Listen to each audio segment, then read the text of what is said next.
They sat me next to the donation box, as if I'd wandered in from the street and might leave a few coins for the privilege of watching my own granddaughter marry. The placard on our table read, "Support and vendors," a neat way to hide us in plain sight. I smoothed the skirt of my navy dress and kept my mouth shut. At 78, you learn that dignity can be as quiet as a folded napkin.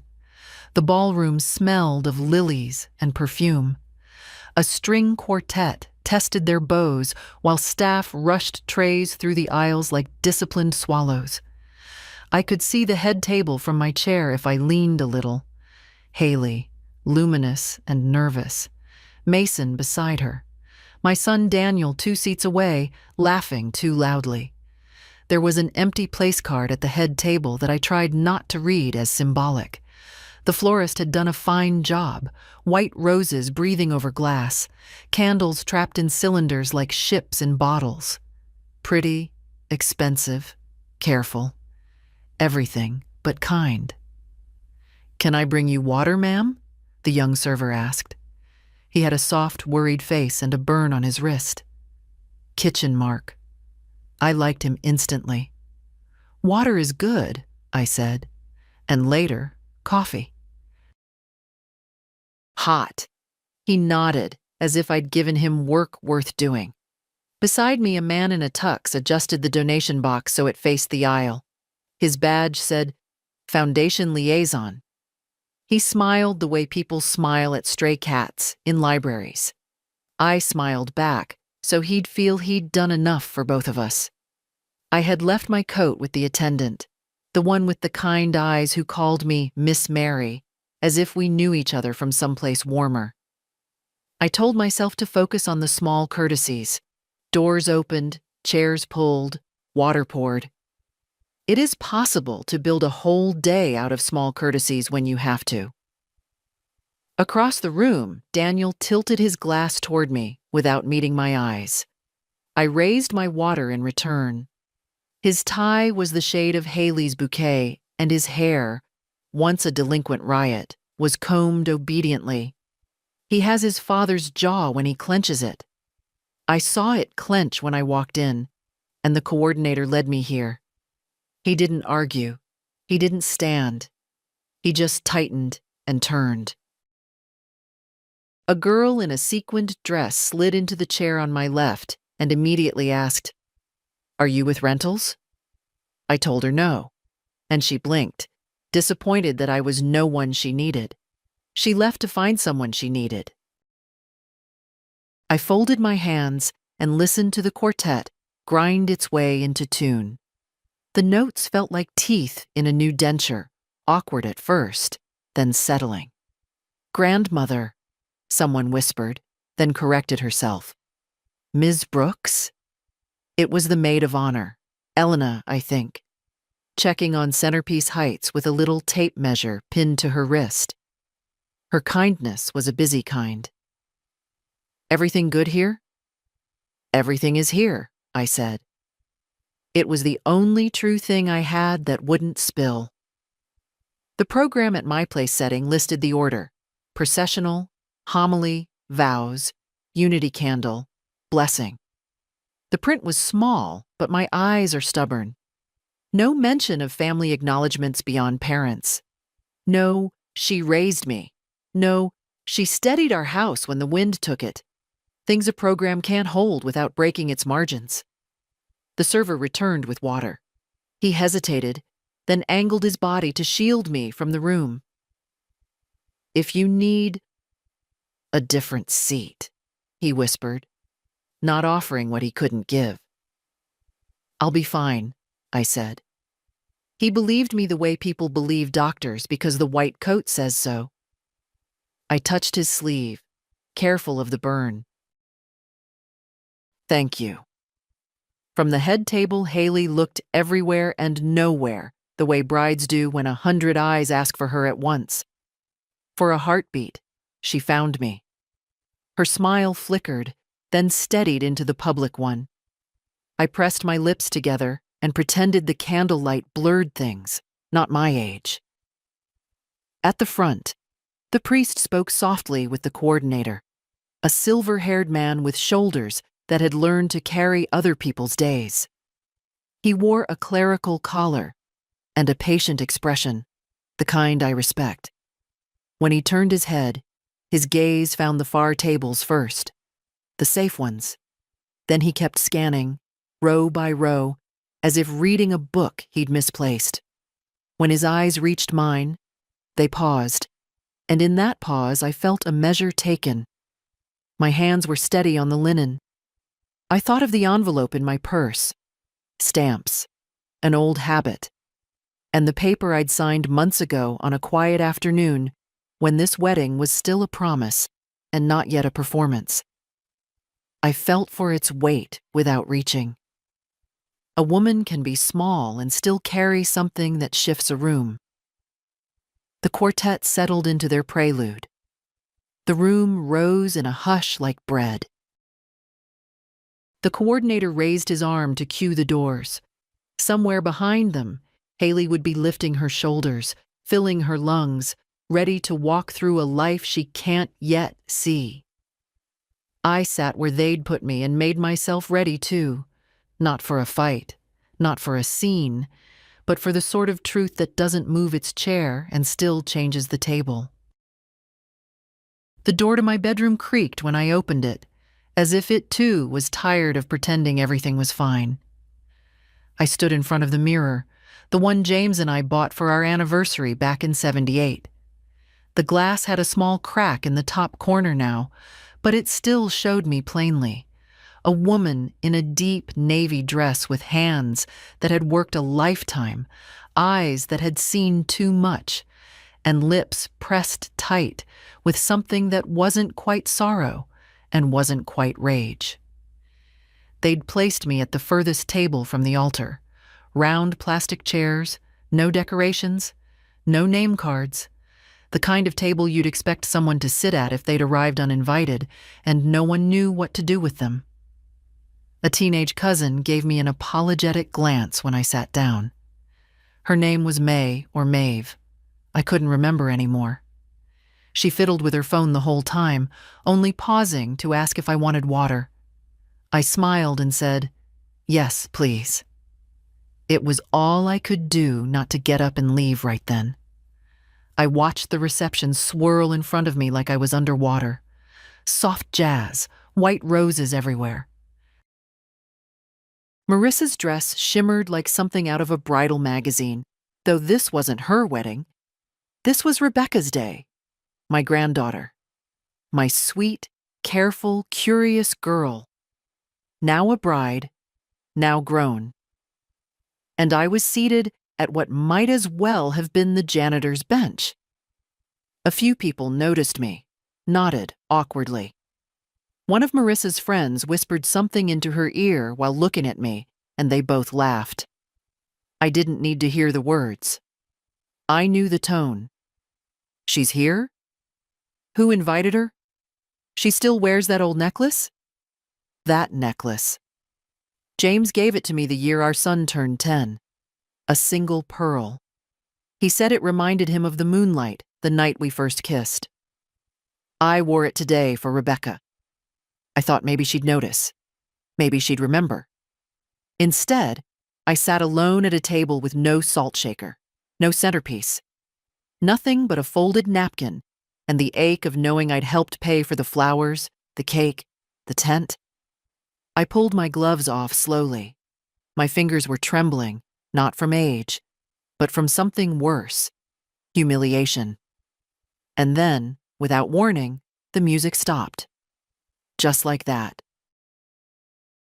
A sudden hush rippled across the room like a dropped glass. At first, I thought something had gone wrong. Power outage, perhaps, or a medical emergency. But no. It was the priest. He stepped forward to the front of the room, holding a small white card in his hand. He cleared his throat, smiled, and said into the microphone, "Before we bless the couple, the bride has asked that I invite a very special guest to speak." My heart stopped. He looked down at the card again, then back up, and said clearly, "Mrs. Edith Marlowe, Would you please come forward?" For a second, I thought I'd misheard, or that maybe there was another Edith Marlowe in the room. But then Rebecca stood, and she turned to face me. Her smile wasn't wide. It wasn't showy or for the cameras. It was something deeper. Her eyes shone, and she nodded just once. It was then I knew. She remembered, and for the first time all day, I felt like I could breathe. They clapped when I stood up. Polite, uncertain clapping, the kind people give when they're not sure if they should. I didn't look at anyone but Rebecca. Her hands were folded in front of her, bouquet resting lightly in her arms, as if the whole world hadn't just shifted slightly toward justice. The priest stepped aside. I walked slowly, deliberately, my shoes making soft sounds against the parquet floor. That walk, it was the longest I'd taken in years. Not because of distance, but because of what it carried. I passed table after table, faces turned. Some I hadn't seen in decades, some I'd never seen at all. Cousins, neighbors, work friends. A few had the decency to lower their eyes. Most just watched. I spotted Daniel, my son, frozen mid-chew. His fork hovered near his mouth like he'd forgotten how to eat. Beside him, his wife Janine whispered something I didn't catch. I reached the altar. Rebecca stepped forward and held out her hands. She didn't say hi or thank you or I'm sorry. She just took my hand in both of hers and said, "Would you bless us, Grandma?" My throat closed. All I could do was nod. The priest offered me the microphone. I didn't take it. Instead, I turned toward the room, scanning every face, every eye. I wanted them to hear me without amplification. I wanted them to feel it in their bones. "I raised this girl," I said. My voice wasn't loud, but it was steady. When her mother couldn't, when her father didn't know how, I held her when she cried. I taught her to tie her shoes, to make soup from nothing, to tell the truth even when it hurt. Rebecca squeezed my hand. "I wasn't going to come today," I said. A few guests shifted in their seats. Daniel's face turned pale. Because I was told, in every quiet way a family can say it, that I wasn't wanted. Silence now. The kind that presses into your chest. "But this girl," I said, nodding at Rebecca, "she remembered. Not because I asked her to, not because I insisted, but because she's decent. Because she was raised to see what matters." I turned back to her. My blessing is simple. Love with truth. Fight fair. And when the world tries to make you small, remember the women who came before you, who stood up in rooms where they were asked to sit down. I kissed her forehead. The priest reached for the mic again, but Rebecca stepped forward and hugged me. Arms tight, face buried in my shoulder, like she was 5 again and afraid of thunderstorms. The room stayed quiet, like it didn't know how to restart itself. I didn't linger. I walked back toward my table without a word, without looking left or right. I passed Daniel, who stared at his plate. He didn't say a thing. Back at the donation table, the server, the one with the burn on his wrist, gave me a look I'll never forget. Respect. Pure and unfiltered. He placed a fresh cup of coffee in front of me without asking. "Still hot," he whispered. And it was. The coffee sat untouched, not because I didn't want it, but because my hands were still humming. The kind of humming that doesn't show on the outside but vibrates deep in the muscle. That soft aftershock of having said the truth aloud. Rebecca had returned to her place. The ceremony resumed, smoother than I'd expected. As if the room, unsure of what had just happened, had collectively agreed to pretend it had always been part of the plan. But I knew better. Daniel hadn't looked at me once since I sat down. Not even when the priest made a quiet joke about family blessings being the strongest kind. He just poured himself more wine and whispered something to Janine, who smiled the way people smile when they're trying to disappear into their dresses. I heard the clatter of silverware from the kitchen, plates being warmed. Somewhere behind me, a child was fussing, hushed quickly by a tired mother. Life didn't pause, not even when your dignity was dragged back into the light. The young server, Marcus, I saw now on his tag, returned. "Meal's coming out in 5, ma'am. Would you like anything special?" "They have a vegetarian option, or we can get you—" "I'll take whatever they're having," I said. "I've had enough accommodations for one day." He hesitated, then smiled, nodded, and vanished back toward the kitchen. Across the room, someone was giving a toast, one of the groom's uncles, full of self-importance and stale jokes. People laughed, not kindly. I looked down at my napkin, folded into a triangle. Neat. Too neat. Once, long ago, I taught Rebecca how to fold linen napkins for Thanksgiving. She was 6 and wanted every place setting to have a fancy shape like at the hotel. We practiced for hours until her tiny hands learned the creases. I wondered if she remembered. She must have. She must have remembered more than I thought. The plates arrived. Salmon with lemon glaze, asparagus arranged like fence posts. Potatoes, too buttery. A safe menu. Fancy enough to impress, dull enough to offend no one. The table next to me was filled now. Mostly young women, giggling, scrolling through their phones, barely touching their food. "Excuse me," one of them said, turning toward me. "Can you take a picture of us?" I blinked. "You think I work here?" She looked mortified. "Oh, God. I just thought... you were sitting... I'm so sorry." I took her phone anyway. "Smile," I said flatly, and pressed the button. The flash caught Daniel's face in the background. His eyes were on me for the first time all evening. After the photo, the girl mumbled thanks and turned away, her friends whispering. One of them giggled. I reached for my fork. The salmon was overcooked, but I ate every bite. Because this was still my table, even if they'd tried to make it otherwise. Halfway through the meal, Rebecca stood again. "Before we dance," she said, "I just want to say something." The room quieted. I know we're not supposed to give speeches at this part, but there's someone here who means everything to me.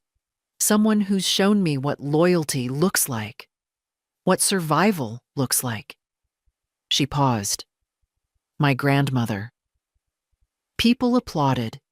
It wasn't thunderous, but it was real. She taught me that kindness isn't always soft, that love sometimes says the hard thing, stands the lonely ground, does the thankless task, and still shows up with a smile. Her voice cracked just slightly. "If you were wondering where I got my strength," she said, "look no further." She raised her glass. "To Edith." I didn't cry, but something inside me softened, not melted, just loosened, like the first button of a tight coat. The room drank. Daniel did not. The thing about humiliation is it doesn't leave when the clapping stops. It lingers, settles under your skin. And even when someone tries to stitch it closed, like Rebecca did with her speech, the bruise remains. Quiet. Deep. I pushed the empty plate away and folded my hands in my lap. I hadn't touched the wine. I wanted to stay clear, present. There was still too much unsaid. Across the room, people were rising for the first dance. The groom, Patrick, a tall, soft-spoken young man with the posture of someone raised on apologies. took Rebecca's hand. The music began, something slow and traditional, strings and piano and a voice I didn't recognize. They looked good together. I could give them that. But I also couldn't help remembering a different dance, different room, different bride. The day Daniel married Janine, I was asked to arrive early to help with the flowers. Because you're good with your hands, Mom.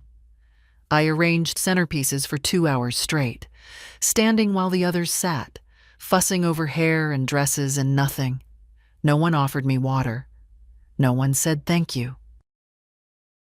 When the photographer arrived, I was asked to step aside just for a minute. That minute lasted the whole album. Now here we were again. Janine stood at the edge of the dance floor, smiling too broadly. Her dress was dark green, a little tight, a little young. She clapped politely, occasionally glancing toward Daniel. He hadn't moved. His fingers tapped against his glass like he was keeping time to a different rhythm altogether. I knew that rhythm. It was guilt. And guilt, I've learned, is a poor host. It makes people uncomfortable in their own homes. The music changed. Couples began joining the bride and groom, a swirl of dresses, tuxedos, laughter. Rebecca caught my eye as she twirled past. Just a glance, but it was enough. She hadn't just remembered me. She had seen me. Daniel rose from his chair. I braced myself. He didn't walk toward me. Not at first. He walked toward the bar, ordered something brown and sharp, tossed it back too fast. Then slowly he turned and came to my table. "Mom," he said. I looked up, expression steady. "May I sit?" I gestured toward the chair beside me. He sat, exhaled, ran a hand through his hair like he used to when he was 16 and trying to avoid a lecture. "I didn't know she was going to do that," he said. Neither did I. Pause. "I wasn't trying to hurt you." "But you did." His shoulders sank a little. "I just thought you'd be more comfortable here." "Comfortable?" I turned to face him fully now. "At the table behind the speaker, next to the kitchen door, where strangers ask me to take their pictures because they think I work here." He winced. That wasn't. "I raised your daughter, Daniel." His eyes closed briefly, like the truth physically stung. "I know." "No," I said. "You don't. If you knew, this wouldn't have happened." Another pause. Longer this time. The music shifted again. Up-tempo. Someone whooped near the stage. Daniel stared at his empty glass. "It wasn't meant as a slight." "Of course it was," I said. "Maybe not a cruel one. But it was meant to keep me quiet. Keep me out of the way."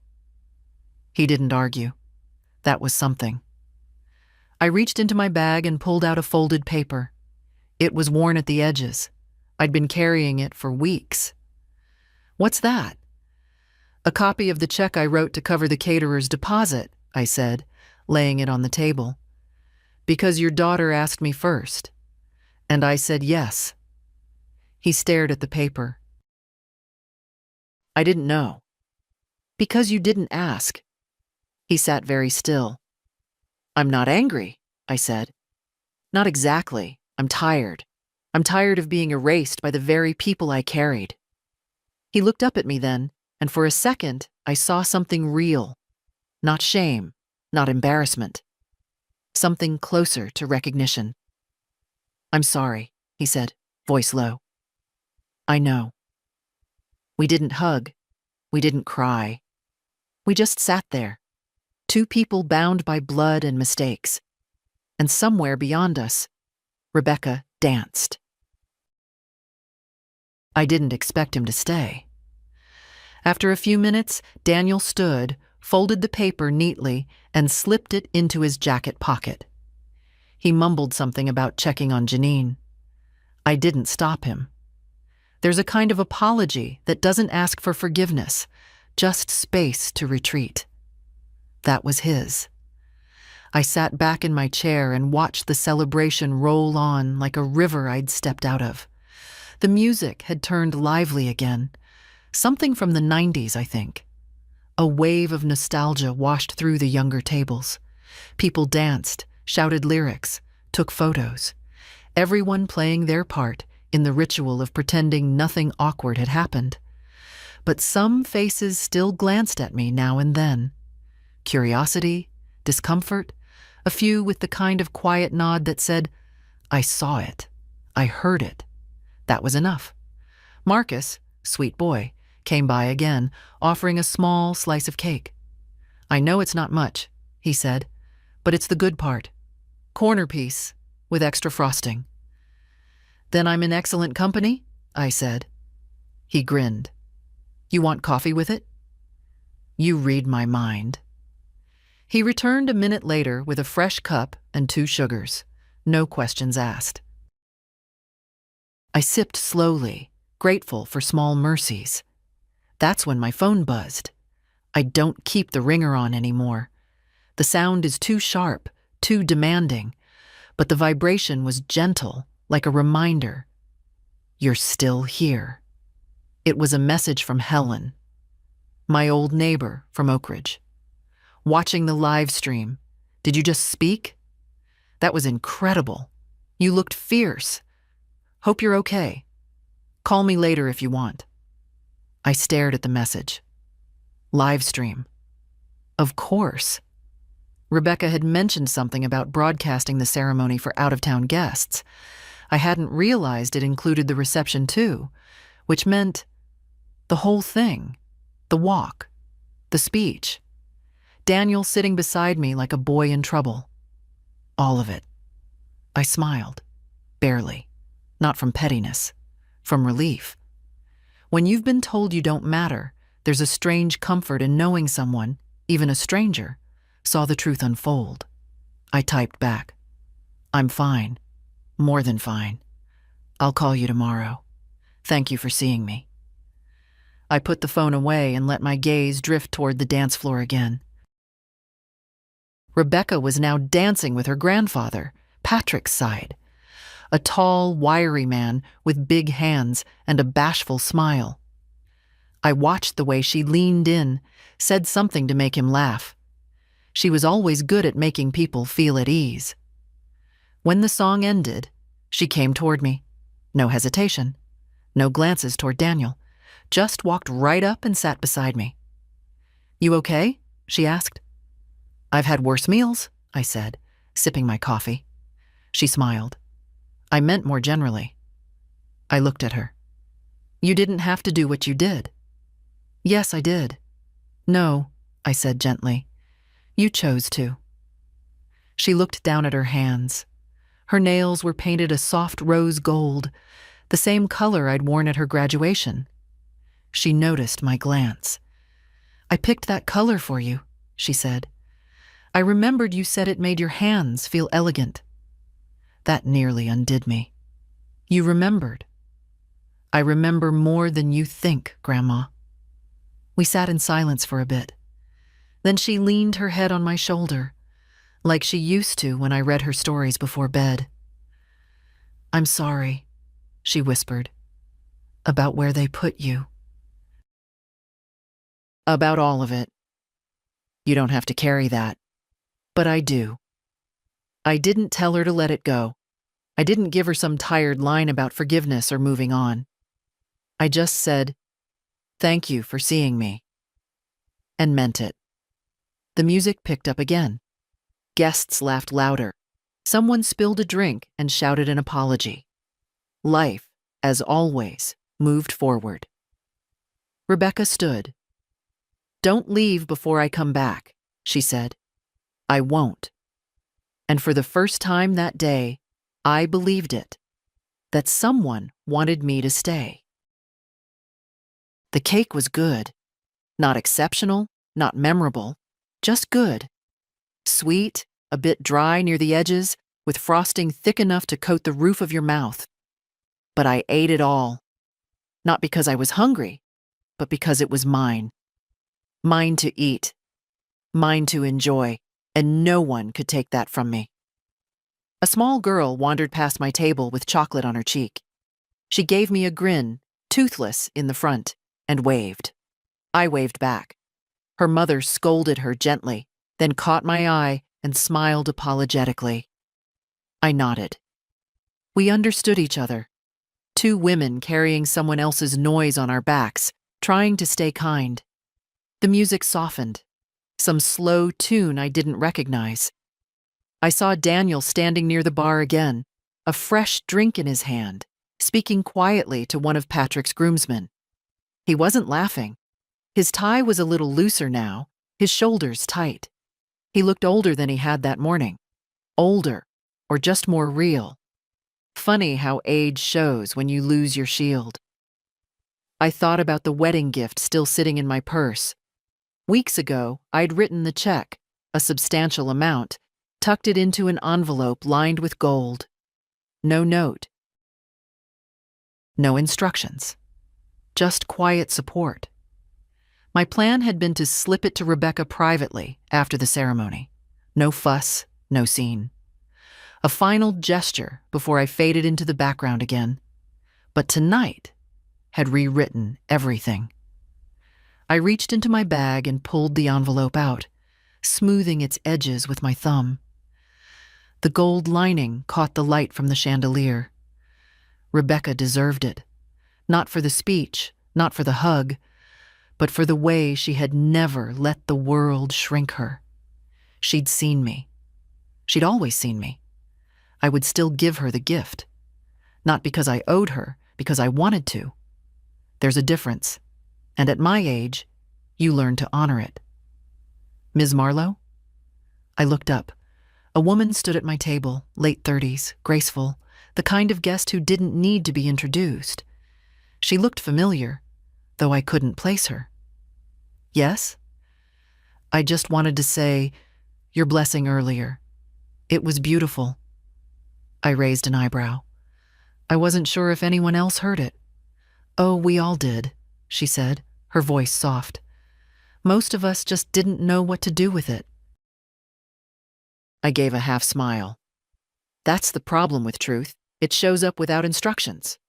She laughed quietly. Well, thank you for saying it anyway. I nodded. She didn't linger, didn't make a show, just left the words and walked away. Another couple passed me soon after. The man touched my shoulder gently and said, "That was powerful." The woman beside him just said, "It needed to be said." Little by little, the room changed. Not loudly, not dramatically, but I felt it. Noticed. Not ignored, not erased. The small girl with chocolate on her cheek passed by again, now holding a flower petal she'd rescued from the floor. She handed it to me without a word. For me? She nodded, solemn, then ran back to her mother. I placed the petal next to my coffee cup and watched it curl gently at the edges. Behind me, the DJ announced the bouquet toss. Rebecca took the microphone instead. "I'm not tossing the bouquet," she said. "I'm giving it." The crowd murmured. She scanned the room and then, without hesitation, walked toward me. "Grandma," she said, "you caught it a long time ago. You just never got the flowers." She handed me the bouquet, white roses and eucalyptus, tied with a satin ribbon. The room clapped again. A few people rose. Some took photos. One woman wiped her eyes. I didn't rise. I just held the bouquet and let it rest in my lap. Finally, something soft in my hands that wasn't disappointment. There was a kind of hush after that. Not silence, no. The music resumed quickly. Conversations restarted. Champagne flowed. But a hush underneath it all. Like the room had shifted a few degrees and no one quite knew how to stand up straight again. I sat there holding the bouquet, its stems damp against my palm, and I thought, I wasn't invisible. Not today. Marcus passed by again, gave me a wink this time. Told the kitchen you're the guest of honor now, he said. They're scrambling for a better dessert. I smiled. Tell them not to fuss. This is more than enough. Still, he said, feels good to watch people hurry for you, doesn't it? It did. And then, just when I thought the night had offered all its surprises, I heard them. Words not meant for me, but loud enough, careless enough. She made it about herself. The voice was male, sharp, rehearsed. One of Patrick's uncles, maybe, or a cousin trying too hard to sound clever. She's just a grandmother, he added. Did we really need the whole speech thing? Another voice, lower, muttered, "It was kind of awkward." My hand didn't shake. My breath didn't catch. I just set the bouquet down gently on the tablecloth and turned my head, slow and deliberate. They weren't even looking at me, which made it worse. Like I was scenery again. Like the woman who blessed the bride had evaporated into linens and glassware. They laughed, quiet but cruel, and kept talking. I didn't interrupt. I didn't march over, wave a finger, demand an apology. I simply stood up, and that was louder than anything I could have said. A few heads turned. Rebecca saw me. Her brow furrowed. I shook my head just slightly. Not now. Let them dance. I didn't leave the building, just stepped outside the hall, into the cool night air. The sky was clear, stars sharp as pins. Somewhere behind the hedges, someone smoked a cigarette and argued on the phone. I didn't listen. I just stood there and let the night hold me. The door opened behind me. I expected Marcus. Maybe Rebecca. But it was Janine. She stood there in her too tight dress, holding her heels in one hand, her other hand resting awkwardly on the door frame like she'd forgotten how to stand. "Mind if I join you?" I shrugged. "It's a free country." She stepped out, barefoot now, wincing a little on the gravel. "I was going to say something earlier," she began. "You didn't." She flinched. "No, I didn't." We stood there in silence, long enough for the wind to tug at my sleeves. "Daniel's trying," she said at last. "Trying what?" "To see you differently." I nodded. "That's good. He's had time." She crossed her arms, hugged herself. "You know, he was scared about the speech." "He should have been." She blinked. "It wasn't for him," I added. "It was for her." Janine looked down at her feet, wiggled her toes against the cold. "She's strong," she said, almost to herself. "That came from you, didn't it?" "No," I said. "It came through me. There's a difference." More silence, but not tense this time. Just full. She finally looked at me. Really looked. "I never thanked you. For all the years. For raising her when I couldn't." "I didn't do it for thanks." "I know," she whispered. And I believed her. We didn't hug. We weren't built for that. But we stood there side by side, the ex-wife and the mother, each with our own regrets tucked into our purses like breath mints we forgot to throw away. Inside, the music had shifted again. Louder now, faster. A saxophone wailed. Someone whooped. "I should go back in," Janine said. "They'll be looking for me." "They won't," I said gently, "but go anyway." She laughed, just a breath of it, then turned back inside. I stayed. Let the sky see me. Let the cold wrap around my shoulders like something earned. I wasn't done yet. The hallway just beyond the reception doors was quiet, a patch of stillness tucked between noise and exit. I walked slowly, my shoes soft against the carpet, passing framed photos of other couples who'd married in this same venue. Perfect smiles, perfect lighting. None of it looked real. At the end of the corridor was a small sitting area. 2 armchairs, a lamp, a fern that had seen better days. I sat, bouquet in my lap, coat draped over my arm. I didn't need a break from the party. I needed a break from being seen only when it was convenient. 10 minutes, I told myself. 10 minutes. And then I'd go back in. Smile once more. Hand Rebecca the envelope. Leave quietly. The priest found me first. He walked with the slow confidence of someone who'd spent a life in other people's ceremonies. Baptisms, funerals, weddings, the whole cycle. He didn't rush, just eased into the chair opposite mine and rested his hands on his knees. "You were magnificent," he said. "I wasn't trying to be." "Those are the best moments," he said. "The ones that weren't performance." I nodded, waited. "You wrote us a letter months ago," he said gently. "Do you remember?" "Of course. You asked to remain anonymous." "I did." He smiled faintly. "You also included a check." "I did. It funded the altar renovation, the candle holders, even the sound system. It was meant to help the space, not decorate the day." He tilted his head slightly, studying me. "Why anonymous?" "Because I wasn't interested in being thanked. I was interested in being useful." He was quiet for a moment. "And yet, here you are, with your name known, your voice heard." "That wasn't my doing," I said. "No, it was hers." He smiled again, but softer this time. "You taught her that." I looked down at the bouquet in my lap. One of the roses had started to wilt slightly, bent under its own softness. "I just tried to show her what dignity looks like when the world doesn't offer you a seat." He nodded. "She carried that into her vows." I looked up. "Her vows?" He leaned back, laced his fingers.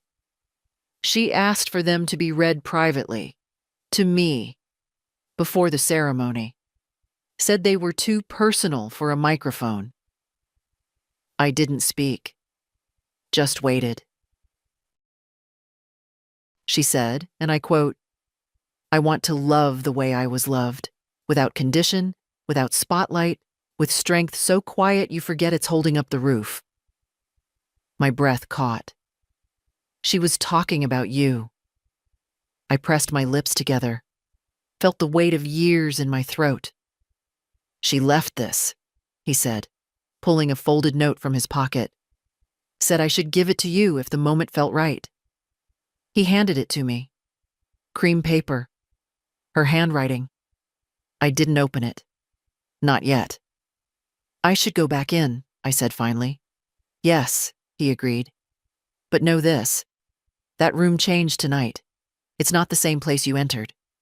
"Neither am I," I said. We stood at the same time. I took my coat, my bouquet, the letter. He offered a small bow, not of reverence, but of respect. The kind we rarely give to women like me. Women who've aged out of attention, but not out of worth. I walked back toward the reception, letter unopened in my palm. At the doors, I paused. Inside, the dance floor was full. Laughter, flashing lights, shoes abandoned in corners. Rebecca was spinning with her bridesmaids, her hair loose now, face lit with joy. She saw me. And again, without drama, just smiled. This time I smiled back. I wasn't a ghost anymore. I didn't go straight back to my table. Instead, I found a quiet corner near the dessert station. Some decorative crates stacked into a faux shelving unit, filled with jars of cookies and labeled "Sweet Memories." Everything now is curated, themed, branded for photos. I watched as guests laughed over their sugar spoons and took selfies under a sign that read, "Love is sweet, take a treat." It all felt so manufactured, so eager to be remembered. I slipped the letter from Rebecca into my coat pocket. I didn't open it. Not yet. Some things deserve silence when they're read. Stillness. I wasn't ready to let this moment be interrupted by anything, even tenderness. Marcus appeared beside me with a tiny plate in one hand. "They made panna cotta," he said. "You want one?" "Depends," I said. "Did they spell it right this time?" He laughed. "You remembered. They spelled it with one N at Daniel's wedding. Panna cotta. I never let the caterer live it down." He handed me the plate. "This one's perfect, just like you." "Flattery," I said, "won't get you a bigger tip." "I'll settle for being remembered," he said, a little more serious this time. And there it was again, the thread beneath the night. Being seen, being remembered, being known. I took the plate. Back at my table, most of the guests had cleared out, off to dance or drink or smoke out back. I was alone again, but the solitude didn't feel sharp anymore. It felt earned, like breathing after holding it in too long. I took one bite of the panna cotta. It was rich and smooth, a little too sweet. I didn't mind. From the dance floor, I saw Daniel again. He wasn't dancing, just standing, watching. The same way he used to hover at the edge of school events, not knowing whether to join in or walk away. Always afraid to step wrong, never asking who laid the floor beneath him. He caught my eye, held it. I gave him nothing, no nod, no signal. Let him carry the weight this time. The chair beside me pulled out. It was Rebecca. "You disappeared again," she said, breathless, cheeks flushed from dancing. "I like shadows," I said. "They're cool and quiet." She placed a small favor bag in front of me. "For you." Inside was a silver key, tiny, decorative, attached to a card that read, "Thank you for being a part of our story." "I didn't write the note," she said quickly, "but the key felt right." "What does it open?" I asked. She smiled. "Nothing. It's symbolic." I held it between my fingers. Light, pretty, utterly useless. "I never needed a key," I said. "I was there at the foundation." "I know," she whispered. "That's why I want you to keep it, so you never forget who this house is really built on." I placed the key back in the bag. "I won't forget, but I don't need a charm to remind me." She nodded. Didn't push. There was a long pause, and then she said, "Can I ask you something?" "Of course." "Did I do enough? Today, I mean?" I looked at her. Really looked. She was still the girl who came to me with scraped knees, with broken hearts, with math homework and secrets. But now she was also the woman who stood in front of 100 people and dared to name the one who raised her. "You did what mattered," I said. "And that's more than most." She let out a breath, like she'd been holding it all evening. Then she reached into her pocket. "I have something else." She handed me a photo. It was small, printed on thick paper. Rebecca, age 4, on my lap, holding a wooden spoon like a microphone while I laughed behind her. The edges were worn. I remembered the day. I remembered the soup. "I found it while packing," she said. "I kept it in my shoe today, for courage." I didn't speak. I couldn't. Not then. She stood. "Don't leave before I say goodbye." "I won't." I watched her walk back into the light, where the world applauded her for things I had helped build.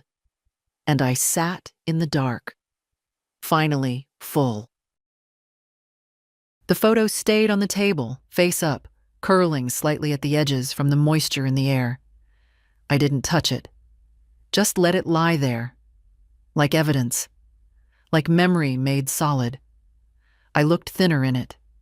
Younger, of course. Hair still dark, smile unguarded. And Rebecca? My God, what a child she was then. her cheeks round, her eyes enormous, her laugh visible even in stillness. She was pretending to sing into a spoon. I remember that day. She'd been so insistent on helping me cook, even though she couldn't reach the counter. So I pulled a stool next to mine, and we stirred soup together. Lentils, carrots, onions. She called it magic stew.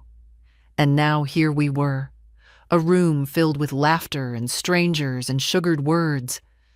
But this little square of paper, this was the real thing. This was the piece no one else saw. The music was winding down. You could feel it. The kind of tapering that weddings do when people start looking for their coats. Ties loosen. Laughter turns brittle. The show begins to pack itself away. I finished the panna cotta, every bite. No one rushed me.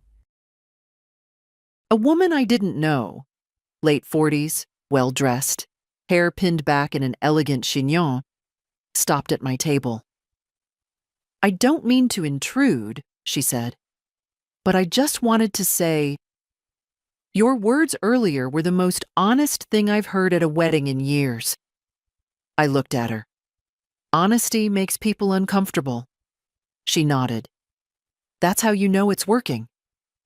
She left without offering her name. I didn't need it. I folded the photo carefully, tucked it into my purse next to the unopened letter. I knew I'd read it eventually. Maybe tomorrow, maybe in bed, when the silence was bigger and softer and more mine. I stood. My legs ached, but they carried me. They always have. I walked slowly toward the exit. No fanfare, no hugs, just a quiet drift away from the noise. At the coat check, Marcus was waiting. He held my coat like it was something sacred. "You leaving already?" he asked. "It's time." He nodded, helped me into the sleeves. "I hope someone takes care of you the way you take care of others," he said. I smiled. They did. For one night. He hesitated, then said, "You want help getting to your car?" "I'm not fragile, Marcus." "I didn't say you were." That made me smile more genuinely. "Then walk me out. We'll pretend I'm royalty." He offered his arm like a gentleman, and I took it. The night air was colder now, the kind that slips into your collar and settles in your bones. But I didn't mind. We walked slowly toward the parking lot. My car was at the far end, one of the first to arrive, as always. "You driving yourself?" he asked. "Who else?" He didn't argue, just opened the door for me, waited as I settled in. Before closing it, he leaned in a little and said, "You gave that room something it didn't deserve." "And yet," I said, "I gave it anyway." He nodded once. Closed the door. Waited until I started the engine, headlights flooding the asphalt. I drove off without music. Just the hum of tires, just the truth, still settling in my chest. The sky above was clear. And for the first time in a long while, I didn't feel like I had to explain myself to the stars. The house was quiet when I returned. Not just still. Quiet in that particular way a place becomes when it's held too many stories. My coat landed on the hallway chair, same spot as always.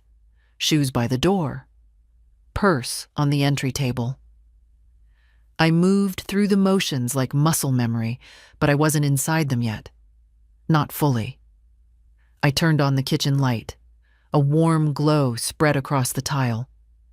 There was the clock, blinking from a power flicker earlier that day. The mail I hadn't sorted.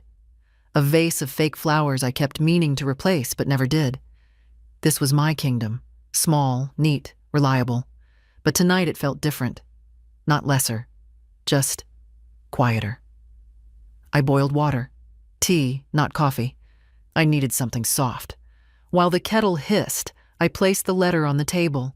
Rebecca's handwriting had always been a little too careful, like she didn't trust the paper not to betray her. Even her loops were measured. She must have rewritten this at least once, maybe twice. I didn't open it yet. First, I washed my hands. Then I took the photo from my purse, the one from years ago, her in my lap with the wooden spoon, and propped it against the napkin holder. Let it watch me. Only then did I unfold the letter. Grandma, if you're reading this, it means I finally did what I should have done years ago. There's no speech tonight without the 1,000 silent ones you gave me. Every morning you packed my lunch. Every night you stayed up when I was sick. Every time you told me the truth I didn't want to hear but needed to. I know where I come from. They say a wedding is about joining two families, but what they don't say is that sometimes you have to correct the map first. Because if I were to trace my strength, my ability to love, to speak, to stand up, I would find your hands holding the pen. I'm sorry I didn't speak sooner. I thought gratitude could be quiet. I thought you already knew.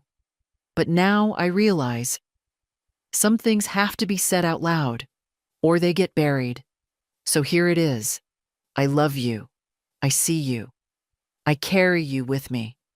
This day is not complete without you. I hope you felt that. With all I have, Rebecca. The kettle screamed. I didn't move right away. Just stared at the page, its corners trembling slightly under the air vent. When I finally poured the tea, my hands were steady. I sat at the kitchen table, letter beside me, and drank slowly. There was no need to reply. She wouldn't expect one.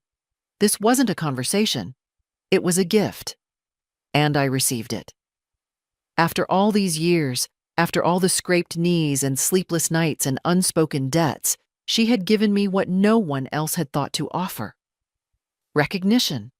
Not in front of a crowd. Not with applause. But in writing. In her own words. And that stays. I looked up at the photo one more time. The soup we made that day wasn't magic. It was lentils and broth and a child with too much imagination. But she remembered it as magic. And maybe that's what matters. Not what the world saw, but what she did. Outside, a car passed. Inside, the tea cooled. I stayed at the table a long time, not thinking, not planning, just being. And that, too, was a kind of blessing.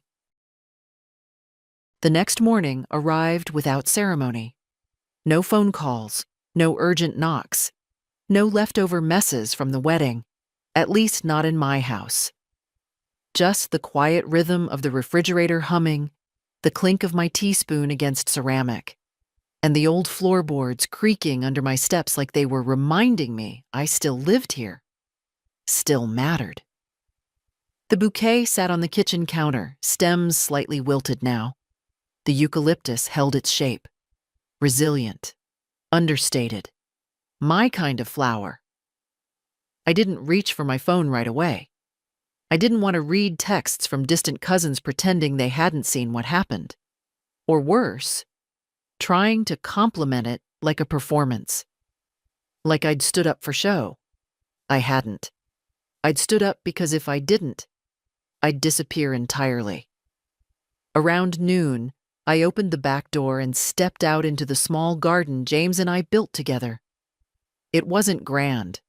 A few planter boxes, a wind chime, the old swing he installed for Rebecca back when she weighed less than a sack of flour. I watered the herbs, deadheaded the mums, let the sun land where it wanted. It felt good to do something ordinary after a night like that. Something that had nothing to do with applause or correction, just dirt and water and breath. The doorbell rang around 2. I wasn't expecting anyone. When I opened it, Daniel was standing there. Not with flowers, not with excuses. Just a small, square box in his hands. He looked older than yesterday. Not in the face, in the posture. Shoulders slightly forward, like whatever shield he usually carried had finally cracked. "Can I come in?" he asked. I stepped aside, didn't speak. He followed me into the kitchen, looked around like it was both familiar and foreign. His eyes paused on the photo Rebecca had given me, then the bouquet, then the letter folded neatly beside the sugar bowl. "I didn't know she'd written that," he said. "No reason you should." He nodded, set the box down on the table. "I brought something," he said. "What is it?" He slid it toward me but didn't open it. "Something I found when I was going through Dad's things last year, meant to give it to you then. Didn't know how." I opened the lid. Inside was a small, worn cassette tape.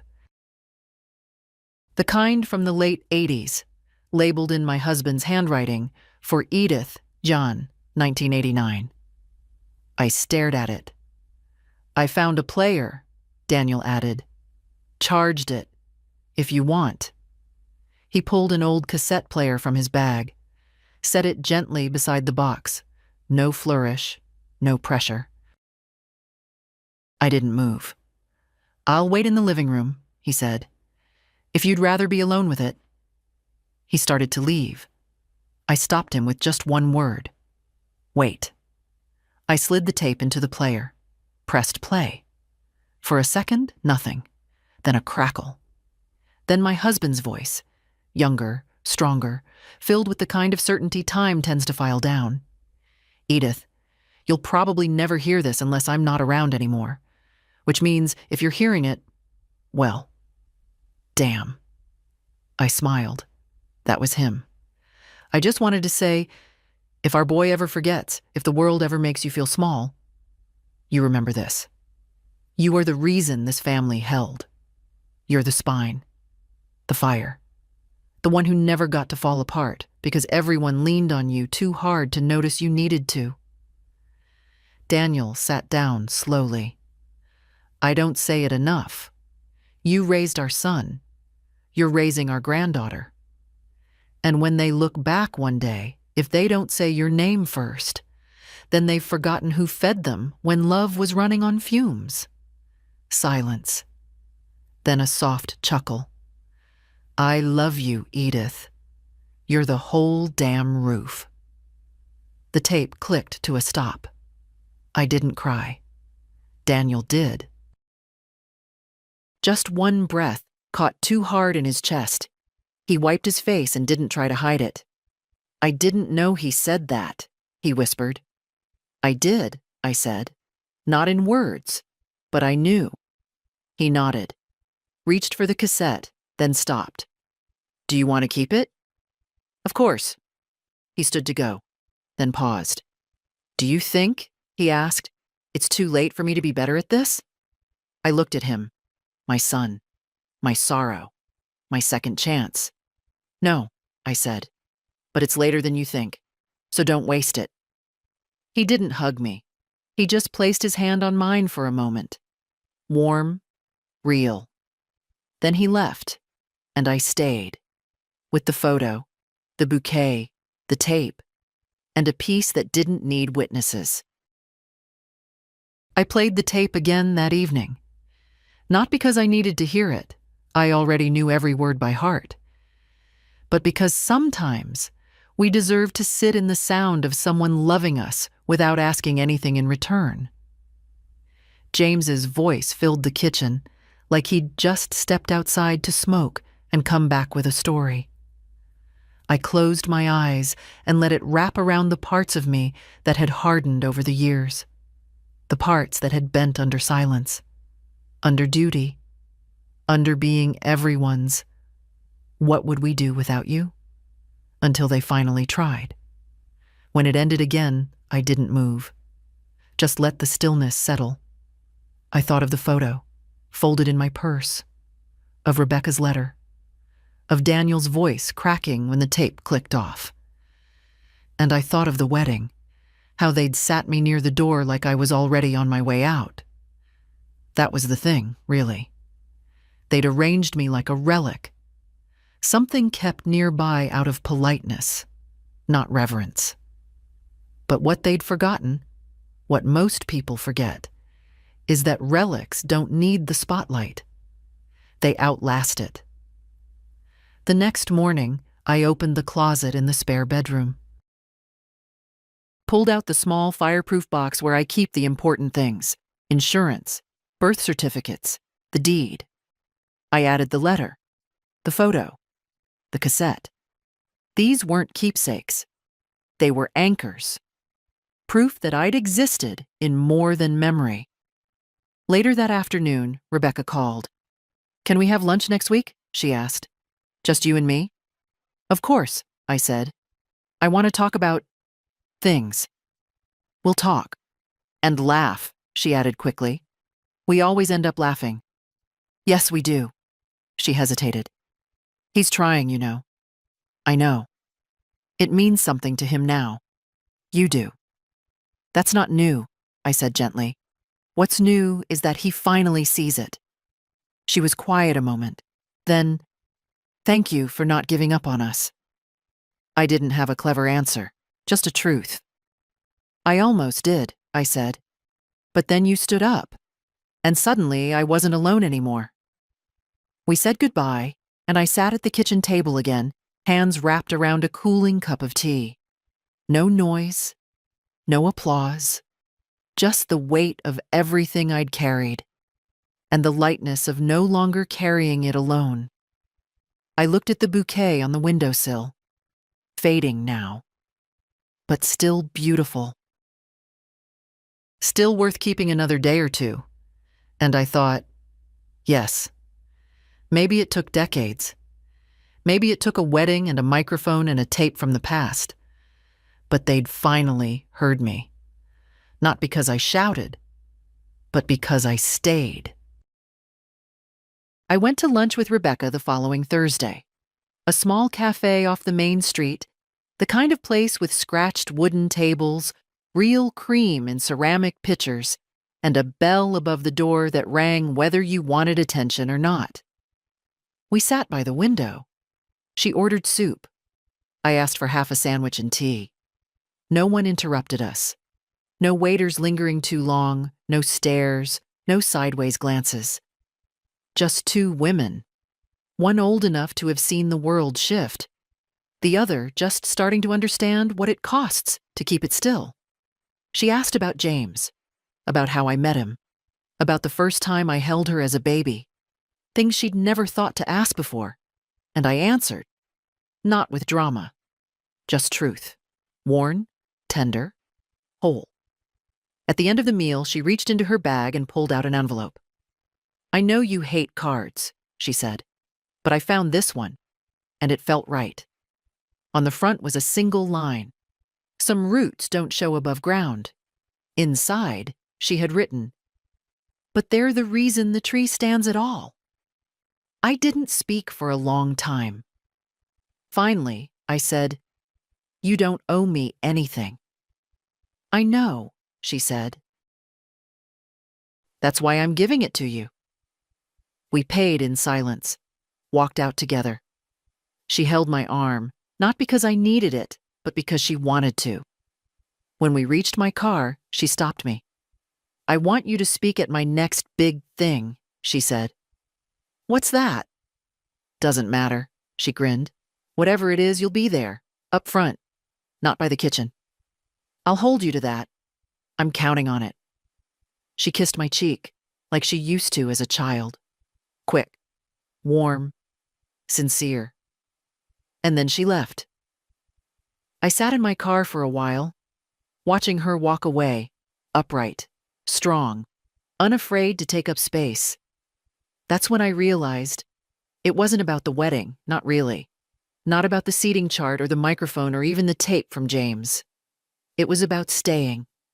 Staying long enough to be heard. Staying when it would have been easier to slip out the side door and let history write you out. Staying with your spine straight, your eyes clear, and your voice intact. And in doing so, changing the story, not loudly, but permanently. So if you've ever been seated by the kitchen, handed the scraps, treated like a footnote, stay. Stay until they call your name. Because one day they will. And when they do, let them see exactly who you've always been. The foundation beneath their celebration. The reason the house still stands. If this story spoke to you, share it with someone who needs to hear it. Don't let the quiet women stay invisible. Not anymore.